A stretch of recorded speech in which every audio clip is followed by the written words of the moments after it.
From rideable wolf mounts to Odin sight and to levels being a thing of the past, Assassin's Creed Valhalla is shaping up to be a great new installment in the AC franchise. And there is quite a lot of new info outside of their recent reveal of the game that you guys would definitely want to know about. So today we're going to be breaking down all of the gameplay details known so far, and we're going to be doing this in video segments. So make sure you guys are staying tuned throughout, and let's jump into it.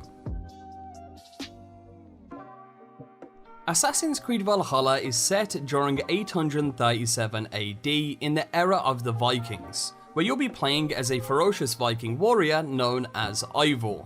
The game will start in the lands of Norway, but due to war and overcrowding, you'll eventually leave and will lead your clan across the icy seas to settle in medieval England. But the Anglo-Saxons don't like that, so this is where you'll be tasked with leading your Viking expansion across Europe in the war against the Anglo-Saxon kingdoms. These include the Kingdom of Wessex, Northumbria, East Anglia, and Mercia. Now, England itself was fairly fractured at the time this game was set in, with many different kings between the kingdoms, one of which was spotted in the CGI trailer being Alfred the Great, who is the King of Wessex. So he is someone we will inevitably be fighting against. Now, along your journey of conquering the lands, you'll eventually meet a group known as the Hidden Ones, who are the first official incarnation of the Assassin Brotherhood, and you'll be joining them in their fight against the Order of the Ancients, which I have to say sounds very, very interesting. What I love about this game as well is that Assassin's Creed in general love their history.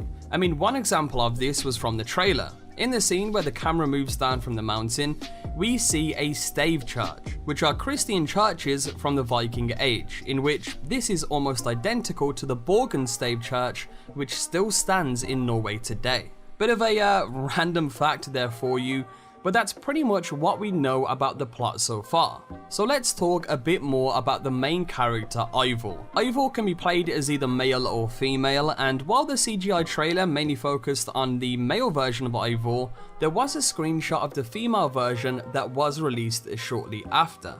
Another fun fact coming your way, the male version of Eivor is actually voiced by Magnus Brunn, who is the male voice of the main character known as Canute from the Netflix show The Last Kingdom. By the way, if you haven't watched The Last Kingdom yet, I definitely recommend that show, it's honestly great. Anyway, gender choice isn't the only customization option you'll have access to.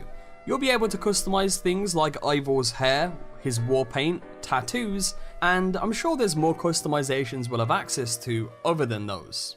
Of course, like in previous Assassin's Creed games, Eivor will also have customizable gear. One of the sets was actually spotted in the Berserker pack for the game's Ultimate Edition, and gotta say man,